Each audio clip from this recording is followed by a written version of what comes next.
বিয়ে তার খবর নাই, পাড়া প্রতিবেশীর ঘুম নাই, এরকম একটা কথা আছে। সে আসলে কথাটা এই কারণে বললাম, সেটা হলো বর্তমানে আপনার নেট খুললে এই রাজনীতি, মারামারি, কাটাকাটি, এটা সেটা। আসলে ভাই, এটা আসলে কোনো সলিউশন না, তাই না?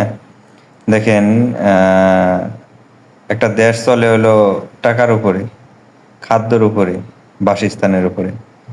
আর এর কোনো একটাও আমাদের দেশে নিজস্ব প্রযুক্তি নাই। সেটা হলো বিশেষ করে যে প্রবাসী রেমিটেন্স, সেটা হলো আমাদের বাংলাদেশের আয়ের মূল উৎস। সেই দিকে কোনো নজর নাই। রাজনীতি করে কিভাবে দেশ চলবো না। দেশ চালাতে হলে আপনার প্রবাসীরা কোন দুঃখে আছে, কোন কষ্টে আছে, সেটা দেখেন আগে। তারপরে কৃষিখাত, কৃষিখাতের উন্নত করেন। তারপরে বাসস্থান, চিকিৎসা, যে মানুষের যে মৌলিক চাহিদাগুলো আছে সেগুলো পূরণ করার চেষ্টা করেন। আপনারা তো আছেন শুধু রাজনীতি নিয়ে পড়ে, কে কোন চেয়ারে বসবো, কে কোন পদে গেল, এই বিষয় নিয়ে। আসলে এটা সলিউশন না তো।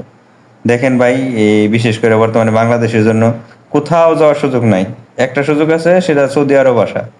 সেটাও যদি এই অপহরণ, ডাকাতি, ছিনতাই, এই সেই কইরা মনে করেন যে যদি সেটাও বন্ধ হয়ে যায়, রেমিটেন্সও একসময় বন্ধ হয়ে যাবে। তাইলে কি দেশের অর্থনৈতিক অবস্থা আরো খারাপ হয়ে যাবে? তাইলে তখন রাজনীতি করে আপনারা কি করবেন?